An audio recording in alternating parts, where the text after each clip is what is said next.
खबरों के निष्पक्ष विश्लेषण के लिए सब्सक्राइब करें Jantantra TV and press the bell icon. Never miss any update.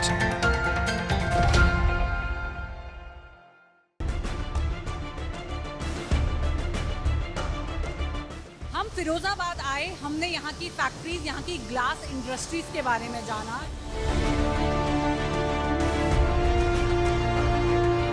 150 glass industries पूरे फिरोजाबाद में चलती है। 3 महीने की तालाबंदी में सबसे ज्यादा नुकसान फिरोजाबाद की ग्लास इंडस्ट्री को हुआ होगा।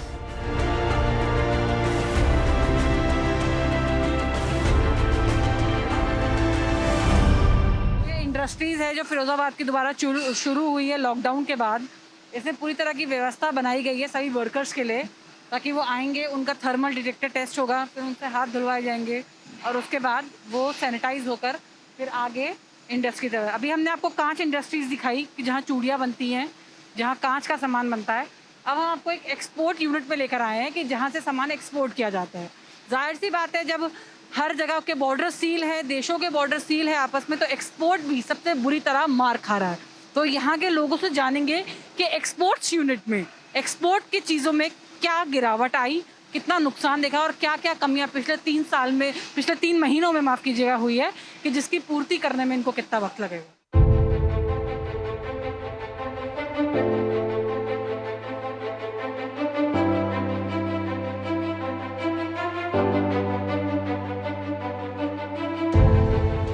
फिरोजाबाद आए, हमने यहाँ की फैक्ट्रीज, यहाँ की ग्लास इंडस्ट्रीज के बारे में जाना, जो पूरे देश में या कहीं पूरे विश्व में यहाँ से फिरोजाबाद से ग्लास सप्लाई होता है।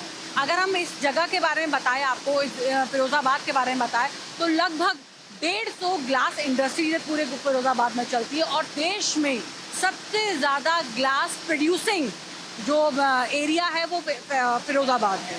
इससे ज़्यादा ग्लास प्रोड्यूसिंग इंडस्ट्रीज और इससे ज़्यादा ग्लास प्रोड्यूसिंग स्टेट कोई है ही नहीं पूरे देश में। तो जाहिर सी बात है, इस 3 महीने की तालाबंदी में सबसे ज़्यादा नुकसान फिरोजाबाद की ग्लास इंडस्ट्री को हुआ होगा। हमने आप लोगों को चूड़ी उद्योग पहुंचाया कि किस तरह चूड़ी उद्योग इन 3 महीनों की तालाबंदी में और अनलॉक 1 में सफ़र किया और किस तरह वो उभरने की कोशिश कर रहा है। अब हम आपको जो बॉटल इंडस्ट्री है फिरोजाबाद की, जो कांच की बोतलें पूरे देश भर में यहाँ से सप्लाई होती है और देश के बाहर भी सप्लाई होती है, उनके बारे में जानेंगे और ये जानेंगे कि किस तरह जो उनकी प्रोडक्शन और उनकी काफ़ी सारी चीज़ें हैं उन पे जो कटौती आई है और 3 महीने का जो नुकसान है वो किस तरह पूरी करेंगे। हमारे साथ मिस्टर एमफिल हैं जो यहाँ जो बॉटल इंडस्ट्री है उसकी देख रेख करते हैं और ये हमको इस पूरे सफ़र में बॉटल इंडस्ट्री के बारे में बताएंगे। सर, आपका स्वागत है जनता।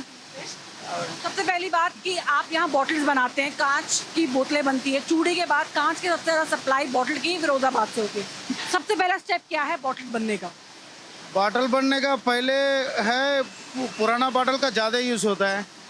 जो पुराना बॉटल हमने यूज़ करके जो फेंकते हैं उसी का बेजर है।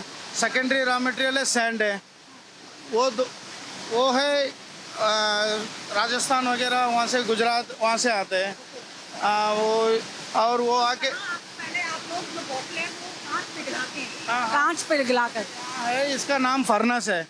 यहाँ क्या होता है, मेल्टिंग का काम होता है। जो भी रॉ मटेरियल है उसके साथ जो पुराना ग्लास है सब मिक्सिंग होके इसका अंदर डाला जाता है और ये होता है 1500 डिग्री टेम्परेचर होता है। 1500 डिग्री टेम्परेचर में आप लोग यहाँ रहते हैं? 1500 डिग्री का टेम्परेचर होता है वो मेल्टिंग होने में। जो मेल्टिंग होने के बाद ग्लास बाहर निकाल के मशीन में जाता है। अच्छा, एक चीज़ बताइए मुझे कि 3 महीने तालाबंदी रही तो जाहिर सी बात है आपकी सारी मशीनें बंद रही होंगी, जितने भी आपके हम कहेंगे कि ये जो भट्टी है सब बंद रही होगी। तो इसका जो जब 3 महीने ये सब चीज़ें बंद रही तो इसको दोबारा चालू करने में तो बहुत वक्त लगा होगा। और जितने भी अभी बिजली से चलता है, किससे चलता है? नहीं, ये गैस से चलता है। Gas, natural gas. तो नेचुरल गैस से 3 महीने बंद रहा तो बिल गया था इन सब चीज़ों का? हाँ, वो इसको तो हम बंद नहीं कर सकते हैं। एक बार बंद किया तो दोबारा मेल्टिंग करना बहुत मुश्किल है। हम लोग तो इसको चालू रखे हैं। रेगुलर 3 महीने ये चालू रही? हाँ, चालू रखे हैं विदाउट एनी प्रोडक्शन। सिर्फ मटेरियल डाल के उसी को वापस रिसर्कुलेट करते चालू रखा था। सिर्फ फायरिंग चालू है, कोई मशीन नहीं चला, प्रोडक्शन नहीं बना है। सिर्फ इसी को गर्म रखने के लिए हमने। तो लगभग कितने का बिल आता है इसका? अगर एक दिन का 10 लाख रुपीस खर्च होता है। तो यानी कि एक दिन का 10 लाख रुपए बिल बिना प्रोडक्शन के आपने 3 महीने इसका बिल भरा है। ये for the factory, for the management. और अभी जैसा आदमी लोगों को भी इसका ज़रूरी है, ऐसा नहीं कि वो अपने आप सब हो जाता है, उसका थोड़ा कुछ आदमी लोगों को भी रखें और बाकी आदमी लोगों को आने जाने में दिक्कत था, इसके लिए इसमें थोड़ा और भी प्रॉब्लम ज़्यादा है, इसको मेंटेन करना है। दूसरा स्टेप क्या है? दूसरे स्टेप के बारे में बताइए हमको। हमने जो ऊपर देखा था फर्नेस, वहाँ से जो ग्लास मेल्ट करके हमने टेम्परेचर ज़्यादा बढ़ा के उसको मेल्ट करके उसको मोल्टन ग्लास बनाते हैं, जो फ्लो हो सकता है, जगह टू जगह फ्लो हो सकता है, उतना मेल्टिंग कर देंगे। वहाँ से इस मशीन पे लेके आएंगे, इसका नाम है IS मशीन बोलते हैं। IS मशीन बॉटल मैन्युफैक्चरिंग का यही मशीन है। पूरा इधर जितना भी फैक्ट्रीज है उसमें सारे यही चल रहा है। तो ये दूसरा स्टेप था। ये मशीनें भी चालू रही थी पूरे लॉकडाउन? नहीं, ये तो बंद रहेगा, ये तो बंद था सिर्फ ग्लास। एक बात बताइए, हाँ, वहाँ जो दिख रहा है ग्लास वहाँ से आके वहाँ से हम नीचे गिरा देते हैं, जो मशीन में आ रहा है, जो मशीन का डाइवर्ट कर देते हैं, जो मशीन पे नहीं आता है तो वो डाइवर्ट करके नीचे गिरा देते हैं, फिर नीचे उसको साफ करके फिर वापस उसी में डाल देते हैं फर्नेस में। अच्छा एक बात बताइए, लगभग अगर हम एक दिन के बारे में जाने तो ग्लास ये बॉटल इंडस्ट्री है जो लगभग एक दिन में कितने की प्रोडक्शन होती है? अभी हाँ, वो कैपेसिटी के हिसाब से होता है। जो ऐसा हमारा कैपेसिटी है वो अपना जैसा 100 टन का कैपेसिटी है तो प्रोडक्शन 100 टन होता है। पैकिंग वेरी होता है, कभी 70 टन होता है, कभी 80 टन होता है। नहीं, मैं पैसे के फॉर्म में पूछ रही हूँ, कितने पैसे के नज़रिए से अगर हम देखें कितने का कॉस्ट, कितने कॉस्ट भी डिफरेंस है, वो फिक्सड नहीं है। वो ये बॉटल का साइज है, बॉटल का शेप है और बॉटल का वेट है, उसके हिसाब से चेंज होता है, वो फिक्सड नहीं है। हम 10 लाख रुपए 10 से 20 लाख रुपए लगा ले एक दिन का, हो सकता है। तो 10 से 20 लाख रुपए का एक दिन की प्रोडक्शन, जिसमें कि 3 महीने आपकी फैक्ट्री बंद रही, तो वो बहुत बड़ा नुकसान है। 3 महीने जो आपके जो कर्मचारी यहाँ काम करते हैं उनकी क्या स्थिति थी? उनके जो सैलरी बेसिस पर है, डेली बेसिस पर आपके यहाँ लोग? नहीं, उन लोगों को तो कंपनी से कुछ दिया गया है। कंपनी जो लॉकडाउन में था उन लोगों को पूरी तो नहीं कर पाएंगे, लेकिन मिनिमम जो उनका जो मिनिमम रिक्वायरमेंट है उसको तो कंपनी ने दिया है, कुछ कंपनी ने दिया। तो क्या MSME सेक्टर, मैं ये कह सकती हूँ कि आपकी जो ग्लास इंडस्ट्री है बहुत ज़्यादा श्रिंक कर गई है इस लॉकडाउन के बाद? हाँ, बहुत। मेन क्या है, अपना ट्रांसपोर्टेशन मेन है, जो इनकमिंग मटेरियल भी आना और आउटगोइंग भी जाना है, मेन थिंग वो है। और लेबर है, लेबर लोग क्या है, इधर का आदमी लोग ज़्यादा आदमी बाहर से आए हुए हैं, बाहर से इधर आके 3 महीना नौकरी नहीं है, 3 महीना उसका पैसा नहीं है, तो उन लोग रहने का भी दिक्कत हुआ है। उन लोग अपना अपना गांव भी चले गए हैं। मैं तो अभी नया लगा हुआ हूँ, अभी ज़्यादा टाइम नहीं हुआ है। तो कितने साल, फिर भी साल के हिसाब से? ओ साल नहीं, अभी ये जब से ये काम चालू हुआ है अभी 10-12 दिन हो गए मुझे लगे हुए, ज़्यादा टाइम नहीं हुआ है। अच्छा एक चीज़ बताओ, 3 महीने तालाबंदी रही तो काम नहीं होगा, यहाँ तो सब काम बंद हो गया था। 3 महीने कितने मुश्किल गुजरे? 3 महीने बहुत ही मुश्किल गुजरे, कोई काम ही नहीं मिला तो बहुत ही परेशान हो गए थे पैसे के लिए। आप खुश हो? इंडस्ट्री खुल गई है, सारी फैक्ट्रियाँ चल रही। अब तो खुश है, अब काम चालू हो गया है। कर क्या रहे हो, क्या काम है तुम्हारा यहाँ पर? यहाँ पे मेरा काम है, अगर जैसे ये बोतल गिर जाती है ना तो उसे खड़ा करना मेरा काम है, मतलब यहाँ अटके ना। हाँ, तो डेली सैलरी अभी आदमी लोग, इन लोगों को भी है ना, अभी इन लोग सारे पुराने आदमी नहीं है, आए नहीं, जो गाँव पहुँच गया तो उन लोग वापस आए नहीं। अभी तो हमको तो काम चलाना है, तो इन लोग जो नए आए हुए हैं, हाँ, ऐसे बहुत सारे हैं। मोर देन 50% आदमी जो गया है उसको आने का, अभी भी रोडवेज वगैरह खुला नहीं, अभी चालू नहीं है, तो उन लोग आए नहीं। अभी जो फिलहाल यहाँ लोकल में जो नया लड़का लोग मिलते हैं उनको लेके काम चला रहे हैं। अभी जो ट्रेंड है, जो हमको अच्छा काम करता है, जो हमारा सेटिस्फेक्शन है, मतलब उसका एक्सपीरियंस है, ऐसा वाला आदमी अभी भी आया नहीं, अभी भी तकलीफ में है।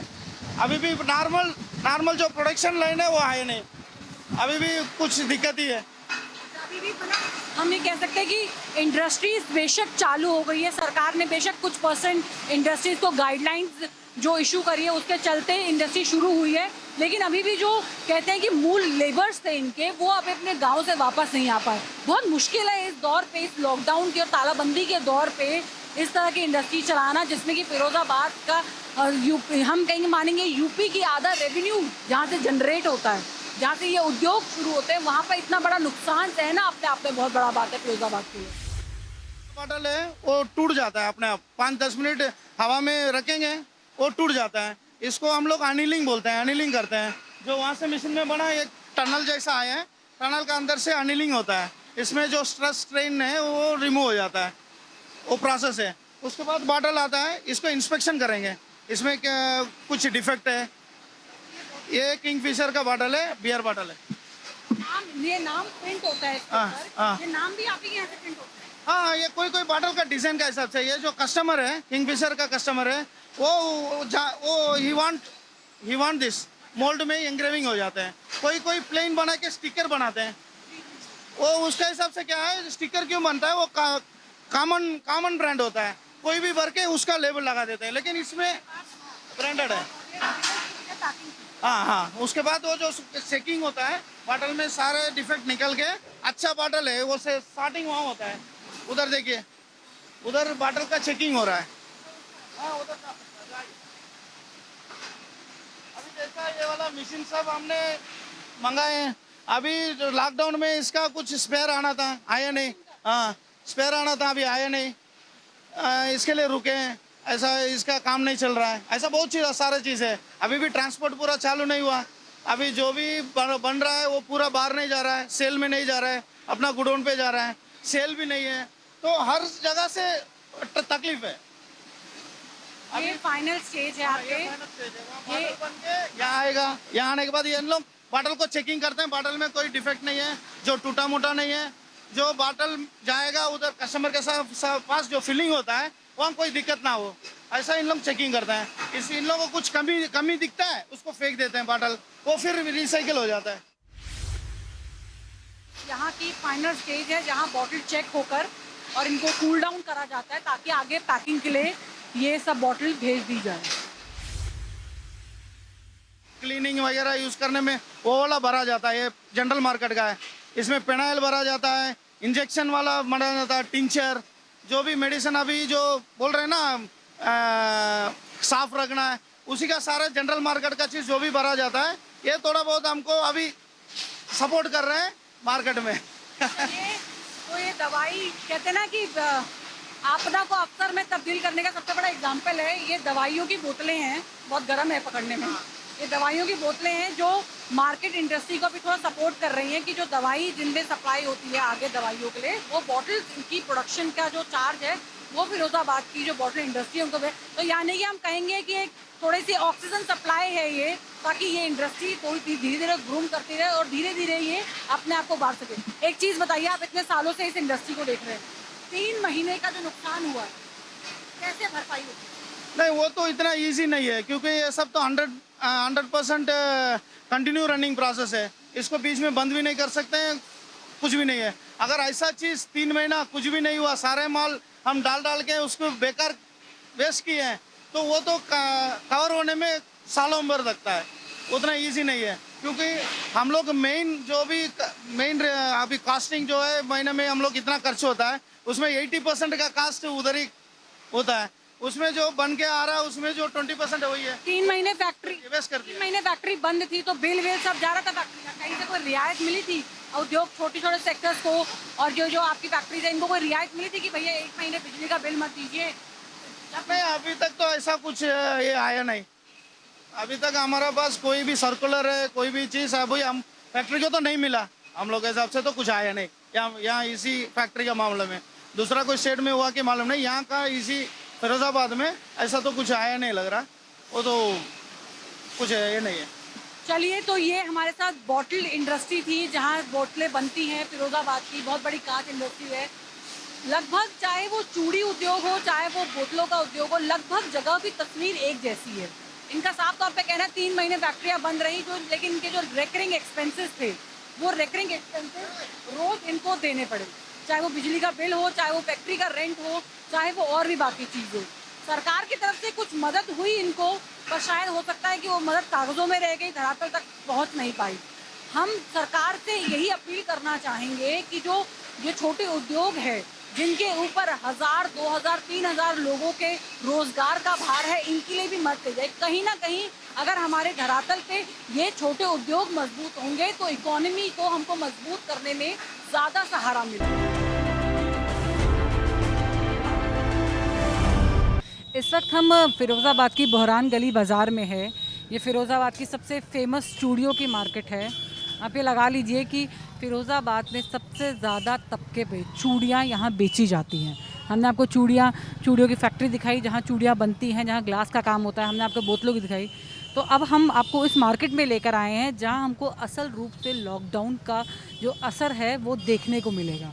चूड़ियाँ बनी, एक्सपोर्ट हुई, वो सब कुछ ठीक है, वो सब जानते हैं, लेकिन कहीं ना कहीं ये जो वक्त है आने वाला जहाँ चूड़ियाँ बिकती हैं मार्केट में, वहाँ लॉकडाउन का क्या असर है, जो छोटे छोटे दुकानदार हैं, छोटे तबके के दुकानदार हैं, उनके ऊपर इस तालाबंदी का क्या असर पड़ा है, क्या अब दुकानें जो खुल रही हैं, क्या ग्राहक आ रहे हैं, इन तमाम सवालों के जवाब हम उनसे लेंगे और वो किस तरह के इस आर्थिक संकट से जूझ रहे हैं उनके बारे में हम जानने की कोशिश करेंगे।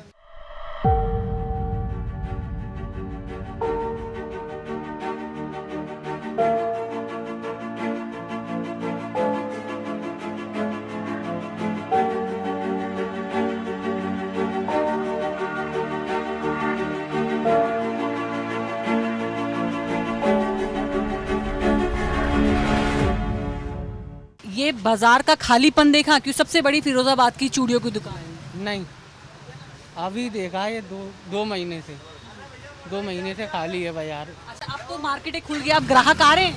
बहुत कम आ रहे हैं अभी, बहुत कम ग्राहक है अभी बाजार में। ये दुकानदार हैं, इनसे पूछेंगे। अंकल जी, क्या नाम है आपका? गणेश कुमार गुप्ता। गणेश कुमार गुप्ता। एक बात बताइए, कितने सालों से आप दुकान लगा रहे हैं फिरोजाबाद?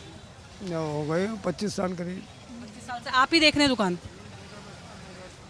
अच्छा, एक बात बताइए, इतने सालों में पहली बार इतनी बड़ी महामारी आई, 3 महीने के लिए पूरा देश तालाबंदी में चला गया, फिरोजाबाद में चूड़ियों के उद्योग पे बहुत फ़र्क पड़ा, पर वहीं जहाँ निचले तबके की दुकानें हैं, जहाँ आप चूड़ियाँ बेच रहे हैं, वो कितना असर पड़ा है उन पर? आज दुकानें खुलने के बहुत असर पड़ा है। 25% व्यापार रह गया है। इतना व्यापार रह गया 25%। इतना सस्ता कभी नहीं देखा। तो ये जितनी भी ये दुकानें अब खुली हैं, ग्राहक आ रहे हैं इनमें? ग्राहकों की संख्या क्या है? ग्राहक 20% भी ग्राहक नहीं आ रहा है इस समय। मतलब आप खाली बैठे हुए हैं।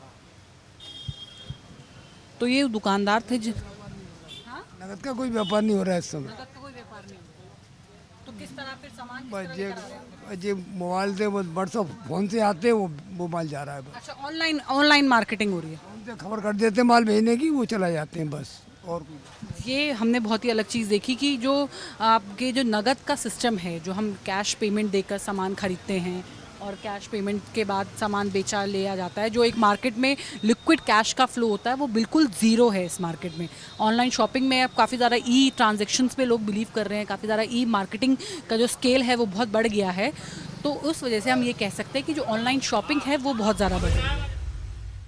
कितने सालों से आपकी ये चूड़ी का व्यापार चल रहा है? काफ़ी सालों से चल रहा है, लगभग 50 ईयर्स। 50 साल में इतनी बड़ी मंदी इस वक्त हमारे देश में आई है कि छोटे उद्योग बहुत ज़्यादा सफ़र कर रहे हैं इन सब चीज़ों से। क्या है अब स्थिति क्या है? दुकानें खुली है, ग्राहक आ रहे हैं? दुकानें खुली हैं लेकिन टाइमिंग बहुत कम है। 3 दिन हमको खोलने को मिलता है, कस्टमर आ नहीं रहे हैं क्योंकि बेसिकली ज़्यादातर लेडीज़ों का काम है और इस वक्त लेडीज़ें नहीं निकल रही हैं। और बाहर से जो व्यापारी है उसमें भी मन में भय है, वो आना नहीं चाहता है।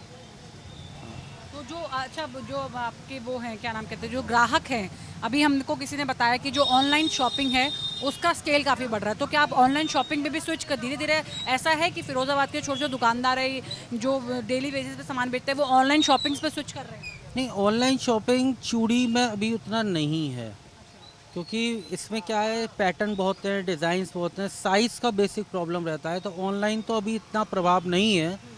मेन तो है वो कोरोना का ही है, उसकी वजह से कस्टमर आना नहीं चाहता है। उसकी भी सेल नहीं है, वो भी आके क्या करेगा?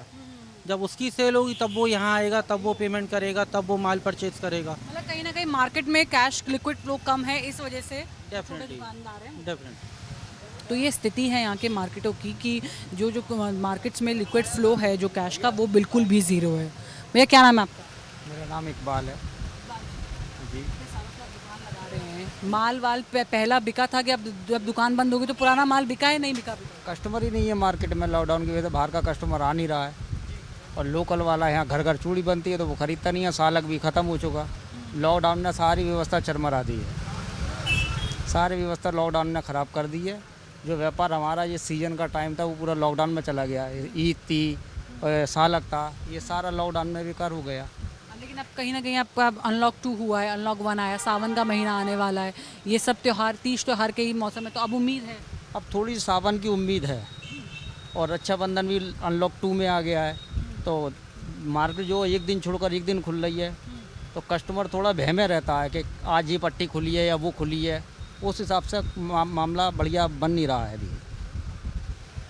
तो ये कुछ दुकानदार थे जो छोटे जिनकी दुकानें हैं यहाँ फैज़ाबाद में, जिसमें बहुत पूरे देश में शायद चूड़ियों के उद्योग के लिए, चूड़ियों की प्रोडक्शन के लिए और चूड़ियों की बिक्री के लिए फैज़ाबाद बहुत ज़्यादा फेमस है। लेकिन इनका रोना इस चीज़ का ये है कि दुकानें खुली हैं, उद्योग खुले हैं, ऐसा नहीं है, प्रोडक्शन भी हो रही है, लेकिन कहीं ना कहीं जो ग्राहक है मार्केट में वो नहीं है। कुछ ऐसे त्यौहार थे, ईद थी जिसमें बहुत ज़्यादा बिक्री फिरोज़ाबाद में होती है, बहुत बड़े तबके में जो मुस्लिम है या वो यहाँ रहते हैं, लेकिन ईद हमारे लॉकडाउन के दौरान आई तो उसमें इनकी सेल नहीं हुई। उम्मीद है कि आने वाले महीनों में जो कुछ त्यौहार आएंगे वो अनलॉक 1 में, अनलॉक 2 में, अनलॉक 3 में आएंगे तो उसमें इन्होंने उम्मीद बांधी है कि उसमें क्या पता ये अपना जो अभी तक का लॉस हुआ है या मार्केट की स्थिति है वो सुधारी जाएगी। मैम, इस समय पर होलसेल मार्केट, चूड़ी मार्केट पर बहुत ज़्यादा असर पड़ा हुआ है।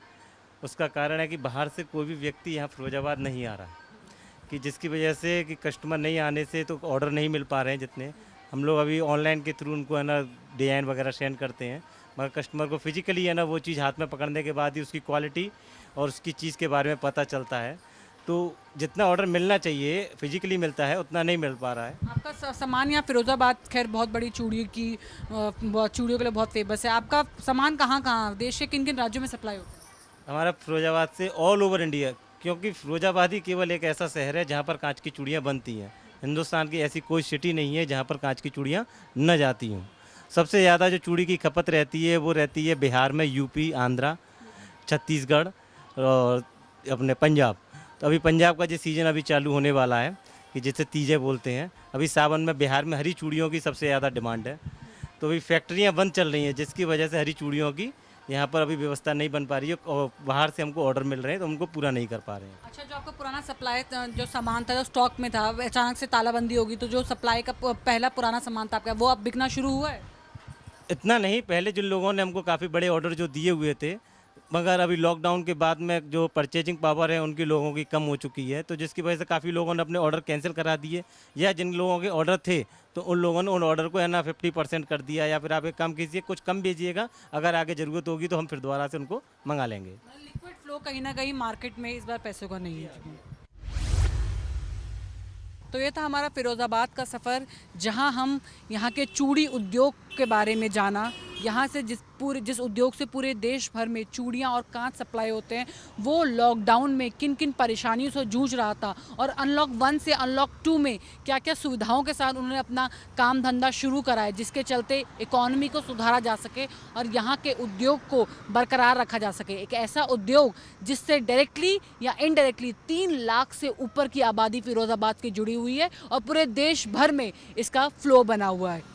यहाँ जाना हमने कि किस तरह पिछले 3 महीनों में इस उद्योग ने धीरे धीरे करके अपने आप को मजबूत करा है, अपने आप को बैलेंस करने की कोशिश करी है और आने वाले टाइम में क्या क्या इनके सामने चैलेंजेस है जो इस उद्योग को बनाए रखेंगे मार्केट में, ताकि आने वाले वक्त में इकॉनमी कम से कम इस उद्योग की और MSME सेक्टर की बरकरार रह सके। कैमरा पर्सन गोपाल के साथ अंजलि पोखरियाल, जनतंत्र TV, फिरोज़ाबाद।